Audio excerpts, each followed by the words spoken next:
কথা না কইয়া গল্প শুরু করা যাক।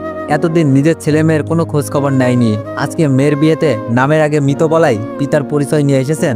আমি সহ বিয়ে বাড়ির সবাই আমার পিতা নামের বেঈমানটাকে অপমান করে অনেক কথাই শুনিয়ে দিলাম। আপু বলল, ভাই হাজার হলো উনি আমাদের বাবা, আমাদের জন্মদাতা। আমি বললাম, আপু তুই চুপ কর, উনি আমাদের কিসের বাবা? জন্ম দিলেই কি বাবা হয়ে যায়? উনি পিতা হিসাবে কি দায়িত্ব পালন করেছেন যে আমাদের পিতা হবেন উনি? আমার পিতা ও মাতা একমাত্র তুই, আর কেউ না। একটু পর উনি সহ আমার সৎমা চলে গেলেন। আপু এসে আমাকে জড়িয়ে ধরে কান্না করলেন। মাসুদ ভাইয়া এসে বললেন, লাবণ্য শান্ত হও। কাজী আবার আপুর বিয়ের কাজ শুরু করে দিলেন। বিয়ে পড়ানো শেষ, এখন খাওয়া দাওয়া হবে। আমি একটা জিনিস ভেবে পাচ্ছি না, মিতুকে সেই সকালে আপুর সাথে রুমে দেখলাম, ও কোথায় গিয়েছে? মনে মনে খুঁজছি কিন্তু পাচ্ছি না। অতপর মিতু সহ ওর বান্ধবীদের দেখা মিলল খাবার টেবিলে। আমি খেয়াল করে দেখলাম মিতুর সাথে যারা বসে আছে একটাও আমার চেনা পরিচিত কেউ না। আমি উপর দিকে এক টেবিলে খাবার দিচ্ছি, হঠাৎ মিতুর এক বান্ধবী আমাকে ডেকে বলল, তুমি আবির না? আমি বললাম, হুম। মেয়েটি বলল, আরে চিনতে পারো নাই আমাকে? একদিন না তুমি আমি মিতু একসাথে তোমাদের কলেজে গিয়ে আড্ডা দিয়ে আসলাম। আমি বললাম, আসলে আমার তো মনে পড়ছে না। মেয়েটি বলল, ও আচ্ছা। আমি আবার একটু এদিকে আসলাম। মেয়েটি বলল, কিরে মিতু, আবিরের সাথে কথা বললি না যে? ওনা তোর বেস্ট ফ্রেন্ড, ঝগড়া করেছিস নাকি? মিতু কিছু না বলে খেতে থাকলো। মেয়েটি বলল, মিতু একটা কথা বলবো তোকে। মেয়েটি বলল, দেখ আবির আগে কত খ্যাত ছিল, এখন অনেক স্মার্ট হয়েছে তাই না? মিতু বলল, কেন তোর কি পছন্দ হয়েছে আবিরকে? ডাক দিয়ে বলবো যে তুই প্রেম করবি ওর সাথে? মেয়েটি বলল, আরে না, এগুলো কি বলিস? মিতু বলল, তাহলে চুপ করে খা। খাওয়া দাওয়া শেষ করে আপু এখন মাসুদ ভাইয়াকে বাসায় নিয়ে যাওয়ার পালা।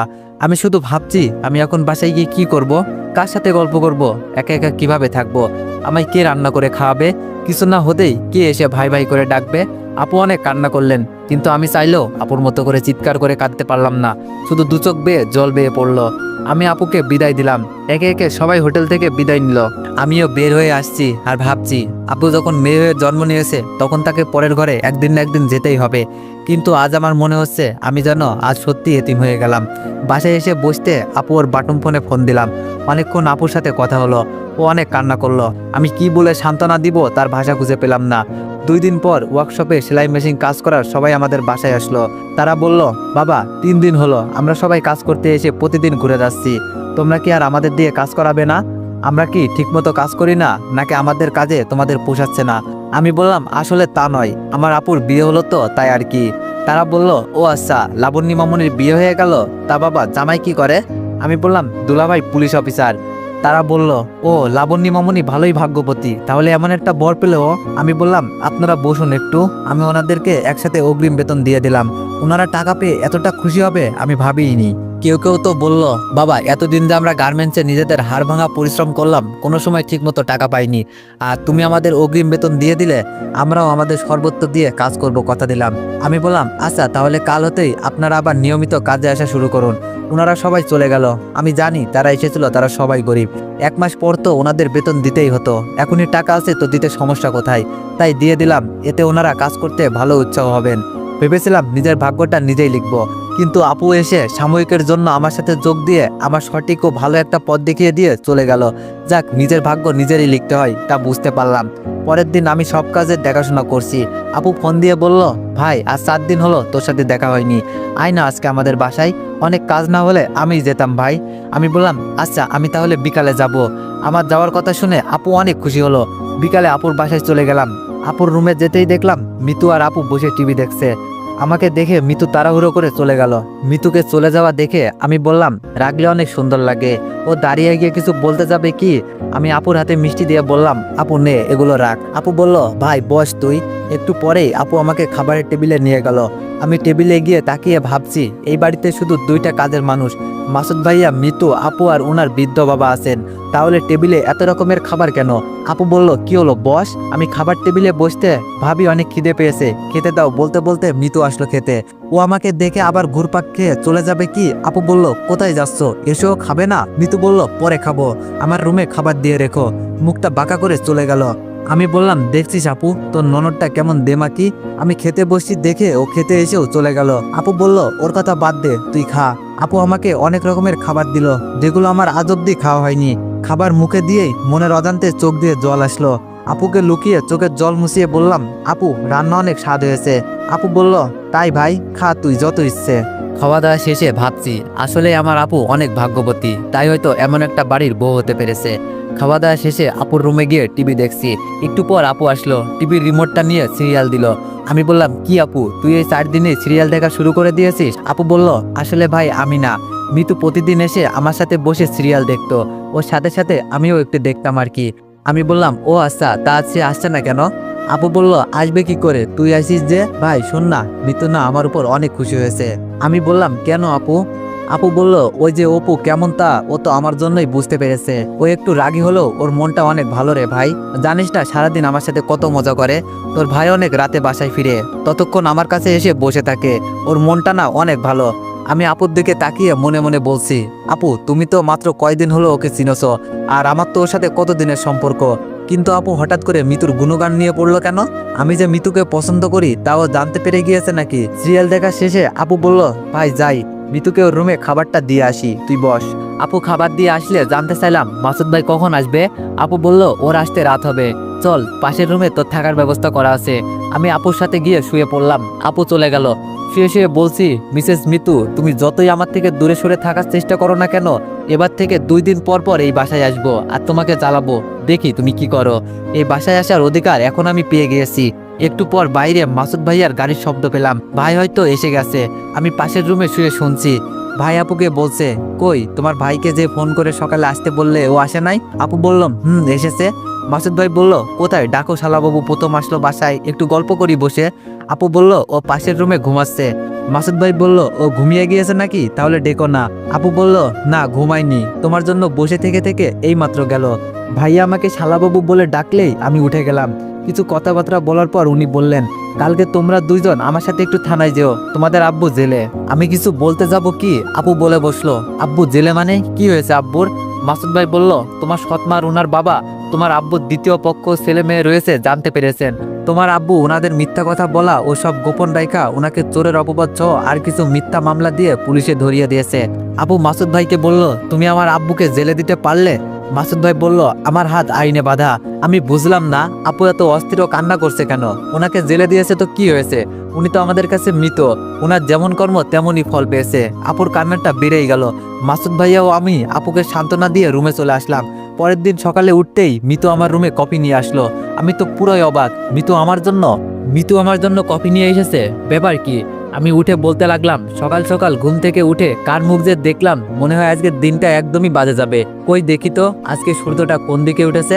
আমার কথা শুনে মিতুর আগে কফি টেবিলে রেখে চলে গেল। আমি কফি খেয়ে দেখলাম আজকের কফির স্বাদটা একটু আলাদা। বিছানা হতে উঠে ফ্রেশে রান্নাঘরের দিকে যেতে দেখলাম মিতু রান্না করছে। কি ব্যাপার, মিতু কি রান্না করতে পারে নাকি শখের বসে রান্না করছে? আপু ও ভাইয়াকে দেখলাম বাসায় নেই। রান্নাঘরে গিয়ে মিতুর কাছে জানতে চাইলাম সব কোথায় গিয়েছে। ও আমার কথা শুনেও না শোনার ভান করলো। আমি আবারও বললাম, তবুও না শোনার ভান করলো। ইচ্ছে করছিল কাছে গিয়ে ওই দিনের মতো চুলের মুঠি ধরে 2টা চড় বসিয়ে দিই। মাসুদ ভাইয়াকে ফোন দিলে উনি ফোন ধরছে না। পরে বাড়ির বাইরে এক কাজের মানুষের কাছে জানতে চাইলে বললেন, ওনারা হাসপাতালে গিয়েছে, কে যেন অসুস্থ তাই দেখতে। কোন হাসপাতালে গিয়েছে যে আমাকে বলে যায় নাই, আমি তো তা জানি না। রুমে চলে আসতে রান্নাঘরে উকি মেরে দেখি রান্না প্রায় শেষ। আমি বললাম, মিস মিতু, এতদিন তুমি আমার সাথে কথা বলো নাই, দেখি আজ কথা বলো কিনা। রুমে গিয়ে দরজা দিয়ে অন্য মুখে আমি শুয়ে রইলাম। শুয়ে শুয়ে ভাবছি কখন মিতু এসে আমাকে বলবে, উঠ রান্না শেষ, খাবার রেডি, চল খাবি। একটু পর বুঝতে পারলাম মিতু আমার রুমে প্রবেশ করেছে। ও এসে আমাকে কিছুই বলছে না, কি যেন করছে। আমি ঘাড় ঘুরিয়ে দেখি ও সব খাবার আমার রুমে নিয়ে এসেছে, সব রেখে ও চলে গেল। আমি জিব্বাতে কামড় মেরে বলছি, তুই যদি আমার বোনের ননদ না হতি তাহলে আজ এই সুযোগটা মিস করতাম না। তোর এত ইগো দেমাগ সব মাটিতে মিশিয়ে দিতাম। শুধু তোর সাথে কিছু করলে আমার বোনের সংসারটা ভেঙে যাবে বলে কিছু করলাম না। খেতে বসে দেখছি ভালোই রান্না করেছে মিতু, তার মানে ও রান্না পারে। আর যদি নাই পারে তাহলে মাসুদ ভাইয়াকে কে রান্না করে খাইয়েছে? নিশ্চয়ই মিতুই। একটু পর মাসুদ ভাই আমাকে ফোন করে বলে, আবির, তোমার আব্বু একটু অসুস্থ হয়ে পড়েন, তাই তোমার আপুকে নিয়ে সকাল সকাল একটু হাসপাতালে এসেছি। তুমি তো তখন ঘুমাচ্ছিলে তাই ডাকাডাকি করি নাই, আসবে তুমি? আমি বললাম, না আমি যাব না। আচ্ছা রাখি বলে মাসুদ ভাই ফোন রেখে দিলেন। আমি শুয়ে টিভি দেখছি আর ভাবছি উনি আমার কে যে দেখা করতে যাব, আর উনি আমার কেউ নয়। শয়তানি করে টিভির ভলিউমটা বাড়িয়ে দিলাম। ভাবছি মিতু এসে বিরক্ত হয়ে কিছু বলবে। কি হলো, ও আসছে না কেন? রুম থেকে বেরোতে দেখলাম মিতুর বান্ধবী এসেছে। আপুর বিয়ের দিন যেই মেয়েটা আমার সাথে কথা বলেছিল ওই মেয়েটা এসেছে। গিয়ে দেখি একটু ভাব জমানো যায় কিনা। আমি বললাম, হাই কেমন আছেন? মেয়েটি বলল, আরে আবির তুমি? ভালো আছি, তুমি কেমন আছো? আমি বললাম এই তো ভালো, তা কখন এসেছেন? মেয়েটি বলল এই তো 5 মিনিট। আর তুমি আমাকে আপনি করে বলছো কেন? বুঝলাম অল্পতেই এটাকে পটিয়ে ফেলা যাবে। আচ্ছা আপনি বলাই আমার অভ্যাস, তো এখন থেকে তুমি করেই বলছি। মিতুর বান্ধবীর সাথে জমিয়ে গল্প করতে শুরু করে দিলাম। মিতু উঠে বলল তুই বস, আমি ফাইলটার কপিটা নিয়ে আসছি। মিতু চলে গেল, আমিও গল্প করতে থাকলাম। একটু পর মিতু একটা ফাইল আর কপি নিয়ে আসলো। আমি কপি খেতে খেতে বললাম কিসের ফাইল এটা? মেয়েটি বলল আমি আব্বুর থানার পাশ দিয়েই যাব, তাই আব্বুর থানা থেকে ফোন করে আমাকে বললেন মিতুর ভাই আজকে থানায় আসবেন না, ফাইলটা নিয়ে যেতে, তাই এসেছি আর কি। আমি বললাম তার মানে তোমার আব্বু পুলিশ? মেয়েটি বলল আব্বু থানার এসআই। আমি কপি হাতে উঠে আসতে ওর বান্ধবী বলল কি হলো, কোথায় যাচ্ছেন? আমি বললাম না আসলে আমার একটু কাজ আছে আর কি। উঠে আসতে মিতু মুচকে হাসি দিল। ও হয়তো বিষয়টা বুঝতে পেরে মনে মনে বলছে এখন উঠে পালাচ্ছিস কেন, মারবি না লাইন, পটাবি না আমার বান্ধবীকে? আমি রুমে এসে কফি খাচ্ছি আর ভাবছি তার মানে মিতুর ভাইকে মিতুর বান্ধবীর বাবাই ওই দিন আমায় অ্যারেস্ট করতে বলেছিল। ভাগ্যিস আমি বেশি দূর এগোইনি, তার আগেই সব জানতে পেরে গিয়েছি। একটু পর আপু আসলো। আপুর মনটা খারাপ, তাই অন্য কিছু না বলেই বললাম আপু আমি বাসায় চলে যাব। আপু কিছু বলার আগেই মিতুর বান্ধবী বলল চলুন আমি আপনাকে আমার গাড়িতে ড্রপ করে দিয়ে আসি। যেই ভয়ে চলে যেতে চাচ্ছি সেই ভয়টাই আবার আমার সাথে যাবে বলছে। আপু বলল আজকের রাতটা থেকে যা, কাল সকালে যাস, তোর ভাই বিকালে একটু ঘুরতে নিয়ে যাবে। আমি ওকে বলে রুমে চলে গেলাম। বিকালে ভাইয়া আপু মিলে অনেক ঘোরাঘুরি করলাম। মাসুদ ভাইয়া বেশ কিছু আমাকে শপিং করে দিলেন। উনি বললেন তোমরা বাসায় যাও, আমার একটু থানায় কাজ আছে। আমি আর আপু চলে আসলাম। কিছুক্ষণ পর আপু এসে আমাকে খাবার জন্য ডেকে নিয়ে গেল। আমাকে খেতে দিয়ে বলল ভাই তুই খা, আমি মিতুকে ডাকি ও খেয়েছে কিনা। আপু চলে গেল। একটু পর আপু এসে বলল ভাই মাথা মনে হয় 100 ডিগ্রি গরম, চোখের জল আর রাগে কটমট করছে মহারানীর। আমি বললাম কেন আপু, কি হয়েছে? আপু বলল ওই যে আমি তুই আর তোর ভাই ঘুরতে গেলাম, মিতুকে নিয়ে বলি নাই, ওর সাথে নিয়ে যাই নাই, তাই মনে হয়। আমার খাওয়া প্রায় শেষের দিকে, দেখলাম মিতু এসে খেতে বসলো। আপু কিছু দিতে গেলে বলে উঠলো আমার হাত আছে, আমি নিয়ে খেতে পারি। আপু আমার দিকে তাকিয়ে মুচকে হাসি দিল। আমিও বুঝলাম মিতুর মটকাটা আজ বেশ গরম, ওকে কিছু বলা যাবে না। খাওয়া দাওয়া শেষ, আপুর সাথে বসে টিভি দেখছি আর গল্প করছি। একটু রাত হয়ে গেল, আমি আমার রুমে ঘুমাতে চলে আসলাম। শুয়ে ঘুমিয়ে পড়লাম। মাঝরাতে একটু একটু বুঝতে পারছি আমার বুকের উপর বারবার কে যেন হাত রাখছে। আমি ঘুমের ঘরে সরিয়ে দিচ্ছি, তবু আবার হাত দিচ্ছে। আমার ঘুম ভেঙে গেল। পাশে কেউ আছে কিনা হাত দিয়ে দেখতে গিয়ে দেখলাম কে যেন শুয়ে আছে। আমি লাফ দিয়ে উঠে টেবিল ল্যাম্পটা জ্বালিয়ে দিলাম। এ কি মিতু তুই? মিতু ওর মুখে হাত দিয়ে বলল একদম চুপ থাক। আমি বললাম তুই আমার বিছানায় কেন মিতু? আর রুমের দরজা তো অফ, কি করে ভিতরে আসলি তুই? মিতু বলল তোর আগে এসেছি, আর কি জন্য এসেছি সেটা এখন বুঝাবো তোকে। আমি বললাম দেখ মিতু, তুই যদি ভাবি যে আমার রুমে এসে উল্টোপাল্টা কিছু করে তোর ভাই ও আপুর কাছে আমাকে খারাপ বানাবি, তাহলে তুই চরম ভুল করবি। কেননা এটা আমার থাকার রুম, আর ওনারা কিছুই বিশ্বাস করবে না, বরং উল্টো তোকেই খারাপ ভাববে। মিতু আমার কথা শুনে হেসে দিল। আমি অবাক হয়ে ওর দিকে চেয়ে রইলাম। মিতু বলল মাত্র 2 দিন কথা বলেই তুই আমার বান্ধবীটাকে পটিয়ে ফেলেছিস, ও তোকে ভালোবেসে ফেলেছে। সন্ধ্যায় আমাকে ফোন করে তোর নাম্বারটা চাইলো, তাই ভাবলাম নিজের হাতের কাছেই পড়ে আছে একটা অমূল্য কিছু, আমি তার কদর না বুঝে তাকে দূরে সরিয়ে দিয়েছি। আর না, আজ আমি তাকে আপন করে নিব। মিতুর কথা শুনে আমি একটু হাসি দিয়ে মনে মনে বলছি যে আমার মূল্যটা এতদিন বোঝাই নাই, তার সঙ্গে জীবন আমি পার করব না। মাত্র 2 দিনেই যে আমার বিষয়ে সবটা না জেনেই যে আমাকে ভালোবেসেছে, তার ভালোবাসাটাই আমি গ্রহণ করে নিব। মিতু বলল তুই হাসিস কেন? আমি বললাম এমনি। মিতু বলল আচ্ছা। মিতু আমার আরো কাছে আসতে থাকলো। আমি বললাম দেখ মিতু, আর কাছে আসার চেষ্টা করবি না, নইলে আমি ভাইয়া আপুকে ডাক দিব। ও কিছু না শুনে আমার কাছে আসতে থাকলো। আমিও কি করব বুঝতেছিলাম না, তাই আজকে আবারও। তো এভরিওয়ান কন্ট্রোল, আজকের জন্য এতটুকুই। তো নেক্সট পার্টের জন্য অপেক্ষা করো। ধন্যবাদ।